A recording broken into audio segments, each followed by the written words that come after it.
কল্পনা করুন, আপনি বিশাল পিরামিডের মাঝে দাঁড়িয়ে আছেন, আপনার চারপাশে শতাব্দীর পর শতাব্দীর ইতিহাসের ভার অনুভব করছেন। নিজেকে প্রাচীন রাস্তা ধরে হেঁটে যেতে দেখুন, যেখানে অতীত যুগের মানুষের পদচিহ্ন লেগে আছে। অতীতের এই ঝলকগুলো কোনো ফ্যান্টাসি অ্যাডভেঞ্চার সিনেমার দৃশ্য নয়। এগুলো আমাদের গ্রহজুড়ে ছড়িয়ে থাকা হারানো শহরগুলো অন্বেষণের বাস্তব চিত্র। ইতিহাস জুড়ে অসংখ্য শহর গড়ে উঠেছে এবং ধ্বংস হয়ে গেছে। তাদের অস্তিত্বের ফিসফিসানি রেখে গেছে ধ্বংসাবশেষ আর প্রত্নবস্তুর আকারে।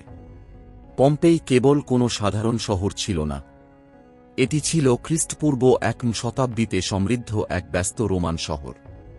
এর বেলেপাথরের রঙের কারণে গোলাপি শহর নামে পরিচিত। পেত্রা একসময় নাবাতাইয়ান রাজ্যের রাজধানী ছিল। খ্রিস্টপূর্ব 400 থেকে খ্রিস্টাব্দ 106 সালের মধ্যে তার স্বর্ণযুগে পেত্রা ছিল একটি গুরুত্বপূর্ণ বাণিজ্য কেন্দ্র, যা প্রাচীন বাণিজ্য পথ ধরে পণ্য ও ধারণার প্রবাহ নিয়ন্ত্রণ করত। গণিত, জ্যোতির্বিদ্যা এবং শিল্পে তাদের অর্জনগুলো ছিল অসাধারণ। এই শহরটি একটি গুরুত্বপূর্ণ ধর্মীয় ও সাংস্কৃতিক কেন্দ্র হিসেবে কাজ করত, এবং এটি তার আইকনিক পিরামিড এল কাস্টিলোর জন্য সুপরিচিত। কাস্টিলো মায়াদের স্থাপত্য প্রতিভার প্রতীক হিসেবে দাঁড়িয়ে আছে। এর 9টি ধাপ স্বর্গকে প্রতিনিধিত্ব করে, এবং প্রতিটি ধাপ মায়াদের বিশ্বাস অনুযায়ী পৃথিবীর 9টি স্তরকে প্রতিকায়িত করে।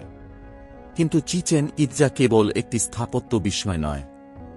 এটি মায়াদের ধর্মীয় বিশ্বাস এবং জ্যোতির্বিজ্ঞানের জ্ঞানের একটি জানালা খুলে দেয়।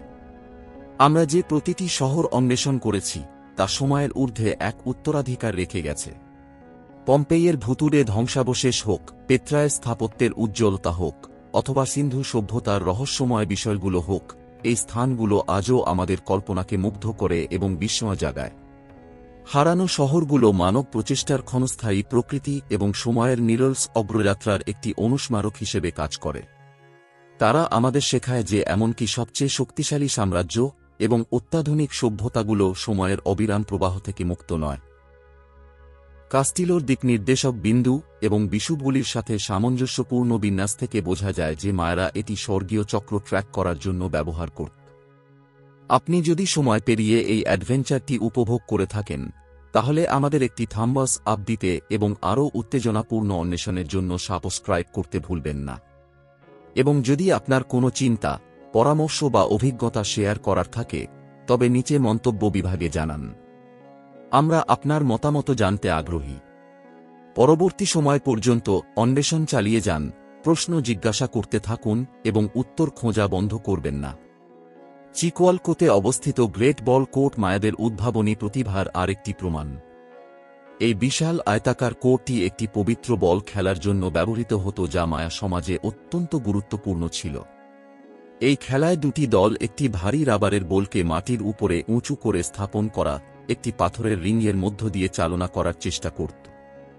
মায়ারা বিশ্বাস করত যে বল খেলাটি আলো ও অন্ধকারের শক্তির মধ্যে একটি যুদ্ধকে প্রতিনিধিত্ব করে, এবং বিজয়ীদের প্রায়শই মানব বলি দিয়ে পুরস্কৃত করা হতো। মহেঞ্জোদারোর আরেকটি উল্লেখযোগ্য দিক হল এর কারুকার্য। এই শহরের বাসিন্দারা দক্ষ শিল্পী ছিলেন, যা তাদের সূক্ষ্মভাবে তৈরি গহনা, মৃৎপাত্র এবং ব্রোঞ্জের বস্তুতে স্পষ্ট। ধাতুবিদ্যা এবং জটিল নকশার উপর তাদের দক্ষতা একটি অত্যাধুনিক নান্দনিক ধারণা এবং প্রযুক্তিগত দক্ষতার কথা বলে। তবে তাদের অগ্রগতি সত্ত্বেও সিন্ধু সভ্যতা শেষ পর্যন্ত পতনের মুখোমুখি হয়েছিল। তাদের পতনের কারণগুলি ঐতিহাসিকদের মধ্যে এখনও বিতর্কিত।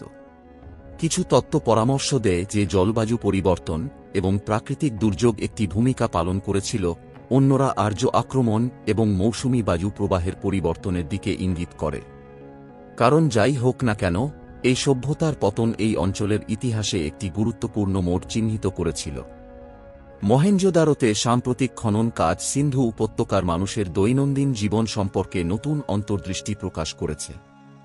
প্রত্নতাত্ত্বিকরা বাড়িঘর, কর্মশালা এবং পাবলিক স্থানগুলির অবশেষ আবিষ্কার করেছেন, যা তাদের গার্হস্থ্য এবং অর্থনৈতিক কার্যকলাপ সম্পর্কে আমাদের একটি ঝলক দেয়।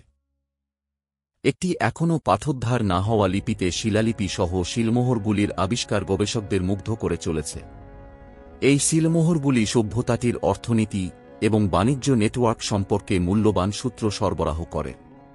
যদিও সিন্ধু সভ্যতার বেশিরভাগই রহস্যে ঘেরা রয়েছে, মহেঞ্জোদারো এবং অন্যান্য স্থানে চলমান খনন কাজ ধীরে ধীরে এর গোপন রহস্য উন্মোচন করছে। মহাবিশ্ব সম্পর্কে এই ধারণা সম্ভবত তাদের ধর্মীয় বিশ্বাস এবং আচার অনুষ্ঠানে একটি গুরুত্বপূর্ণ ভূমিকা পালন করেছিল। এছাড়াও মায়ারা তাদের শৈল্পিক দক্ষতার জন্য খ্যাতি অর্জন করেছিল। তাদের ভাস্কর্য এবং চিত্রগুলিতে ঐতিহাসিক ঘটনা এবং পৌরাণিক দৃশ্য উভয়ই চিত্রিত হয়েছে, যা তাদের সংস্কৃতি এবং বিশ্বদর্শন সম্পর্কে মূল্যবান অন্তর্দৃষ্টি প্রদান করে।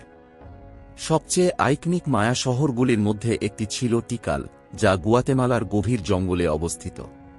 ক্লাসিক্যাল সময়কালে তার শিখরে টিকাল ছিল একটি প্রধান রাজনৈতিক, অর্থনৈতিক এবং ধর্মীয় কেন্দ্র।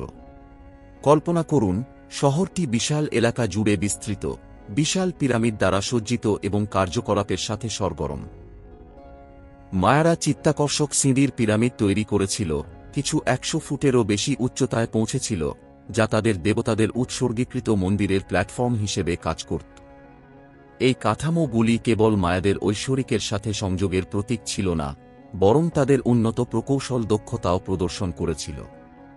তবে 9 শতকে মায়া সভ্যতা একাধিক চ্যালেঞ্জের মুখোমুখি হয়েছিল, যার ফলে টিকাল সহ অনেক শহরের পতন ও পরিত্যক্ত হয়। মায়া সভ্যতার পতনের তত্ত্বগুলির মধ্যে দীর্ঘস্থায়ী খরা, অত্যধিক জনসংখ্যা এবং নগর রাষ্ট্রগুলির মধ্যে অভ্যন্তরীণ সংঘাত অন্তর্ভুক্ত। কিন্তু সাম্প্রতিক আবিষ্কারগুলি কারণগুলির আরও জটিল পারস্পরিক ক্রিয়া নির্দেশ করে।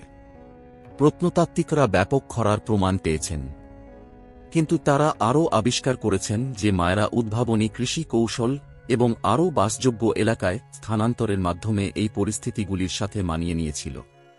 অভ্যন্তরীণ সংঘাত ও পতনে ভূমিকা পালন করতে পারে, তবে মনে হয় মায়েরা তাদের সমাজকে কিছুটা স্থিতিশীল করতে সক্ষম হয়েছিল। অতীতকালে আধুনিক খনন কাজ মায়াদের নগর পরিকল্পনা এবং স্থাপত্য অর্জন সম্পর্কে নতুন অন্তর্দৃষ্টি প্রকাশ করেছে। গবেষকরা পূর্বে লুকানো মন্দির এবং প্রাসাদ উন্মোচন করেছেন, যা শহরের বিন্যাস এবং সামাজিক কাঠামো সম্পর্কে আলোকপাত করেছে। মায়াদের জটিল সড়ক ব্যবস্থা, যা টিকালকে অন্যান্য মায়াকেন্দ্রগুলির সাথে সংযুক্ত করেছিল, তাও তদন্ত করা হয়েছে। এই সড়কগুলি অধ্যয়ন করে প্রত্নতাত্ত্বিকরা প্রাচীন মায়া সভ্যতার সময় যোগাযোগ এবং বাণিজ্য নেটওয়ার্ক সম্পর্কে আরও ভালো ধারণা অর্জন করেছেন। শিক সাইক এর মধ্য দিয়ে নেভিগেট করার সময় এটি একটি সংকীর্ণ গিরিখাত যা ট্রেজারিতে নিয়ে যায়, আপনি বিস্ময় অনুভব করতে বাধ্য। ট্রেজারি নিজেই পাহাড়ের মুখে খোদাই করা একটি স্মারক সমাধি, পেত্রার স্থাপত্যের উজ্জ্বলতার প্রতীক হিসেবে দাঁড়িয়ে আছে। কল্পনা করুন, নাবাতাইয়ান কারিগরদের দক্ষ হাত অক্লান্ত পরিশ্রম করে কঠিন শিলাকে বিশ্ব ইতিহাসের এক মাস্টারপিসে রূপান্তরিত করছে। পেত্রার তাৎপর্য তার চিত্তাকর্ষক স্থাপত্যের বাইরেও বিস্তৃত ছিল। এটি ছিল একটি সাংস্কৃতিক মিলনক্ষেত্র, যেখানে আরব, গ্রিক এবং রোমান প্রভাব এন্টারটুয়েন ছিল। শহরটির সংস্কৃতির অনন্য মিশ্রণ এটিকে বাণিজ্য, কূটনীতি এবং বুদ্ধিবৃত্তিক আদান প্রদানের কেন্দ্রে পরিণত করেছিল। সৌভাগ্যক্রমে পেত্রার গল্পের বেশিরভাগই রহস্যে ঢাকা, সময়ের বালিতে হারিয়ে গেছে। ভূমিকম্প এবং পরিবর্তিত বাণিজ্য পথগুলি এর পতনে অবদান রেখেছিল, শেষ পর্যন্ত একটা মহান শহরটিকে পরিত্যক্ত হতে বাধ্য করে। আজ পেত্রার ধ্বংসাবশেষ অন্বেষণ করার সময় আপনি সময়ের বালিতে হারিয়ে যাওয়া একটি সভ্যতার জন্য দুঃখ অনুভব করতে সাহায্য করতে পারেন না। তবুও গোলাপি শহরটি বিশ্বজুড়ে দর্শকদের মুগ্ধ করে চলেছে, যা মানব প্রচেষ্টার ক্ষণস্থায়ী প্রকৃতিকে মনে করিয়ে দেয়। এর রাস্তাগুলি ব্যবসায়ী, কারিগর এবং সাধারণ নাগরিকদের দৈনন্দিন জীবন যাপনে মুখরিত ছিল। কল্পনা করুন, বিক্রেতাদের তাদের পণ্য হাঁকার শব্দ, পাবলিক স্কোয়ারে শিশুদের খেলার হাসি এবং উষ্ণ ওয়াইনের কাপে আদান প্রদান করা গুজবের ফিসফিসানি। কিন্তু দৈনন্দিন জীবনের এই দৃশ্যটি হঠাৎ করে বন্ধ হয়ে গিয়েছিল। যখন ৭৯ খ্রিস্টাব্দে ভিসুভিয়াস পর্বত বিস্ফোরিত হয়, তখন সেই বিস্ফোরণ পম্পেইকে ছাই এবং পুমিসের একটি পুরু স্তরের নিচে চাপা দেয়নি, বরং এটিকে সংরক্ষণও করেছিল, সময়ের ক্ষয়ক্ষতি থেকে রক্ষা করে। অক্টোবর ১৭, ১৮৬০ এ দ্রুত এগিয়ে যান, যখন বিশ্ব এক বিস্ময়কর মুহূর্তের সাক্ষী হয়েছিল। প্রায় ১৮০০ বছরের মধ্যে প্রথমবারের মতো কেউ পম্পেইয়ের ধ্বংসাবশেষে হেঁটেছিল। এই অপ্রত্যাশিত আবিষ্কার ইতিহাসের এক গুপ্তধনের দরজা খুলে দিয়েছিল। প্রত্নতাত্ত্বিকরা যখন ধ্বংসাবশেষে আরও গভীরভাবে প্রবেশ করলেন, তখন তারা এমন একটি বিশ্ব উন্মোচন করলেন যা সময়ের প্রবাহ দ্বারা প্রায় অক্ষত ছিল। বিস্ফোরণটি একটি টাইম ক্যাপসুল তৈরি করেছিল যা রোমান জীবনের সারমর্মকে আবদ্ধ করে রেখেছিল। আজ পম্পেই প্রকৃতির শক্তি এবং মানব অস্তিত্বের ভঙ্গুরতার প্রমাণ হিসেবে দাঁড়িয়ে আছে।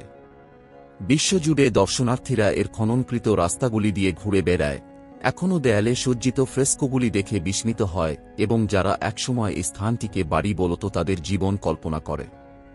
কিন্তু এই হারানো শহরগুলি আসলে কি? তারা কি কেবল ভুলে যাওয়া বস্তি, নাকি তারা এমন গোপন রহস্য ধারণ করে যা ইতিহাসকে নতুন করে লিখতে পারে? আমাদের সাথে যোগ দিন যখন আমরা হারানো শহরগুলির রহস্য উন্মোচন করার জন্য একটি যাত্রা শুরু করি। আমরা বিশ্বের সবচেয়ে বিখ্যাত কিছু হারানো শহর অন্বেষণ করব, তাদের জয় এবং ট্র্যাজেডির গল্পগুলি প্রকাশ করব। শুরু করার আগে লাইক বোতামে ক্লিক করতে এবং প্রত্নতত্ত্ব ও ইতিহাসের বিশ্ব থেকে আশ্চর্যজনক আবিষ্কারগুলির আরও আপডেটের জন্য সাবস্ক্রাইব করতে ভুলবেন না। প্রাচীন বিস্ময়, বিশ্বের হারানো শহর, ইতালির ঘূর্ণায়মান পাহাড়ের মধ্যে অবস্থিত পম্পেই শহর, একটি স্থান যার নাম এককালের সময়কে হিমায়িত করে রাখা এক যুগের চিত্র এবক্স করে। প্রাচীন বিস্ময়ের মুকুটে আরেকটি রত্ন হল পেত্রা, জর্ডানের রুক্ষ ভূদৃশ্যের মূলে খোদাই করা একটি শহর। মায়াদের রহস্য, জঙ্গলে হারানো শহরগুলি।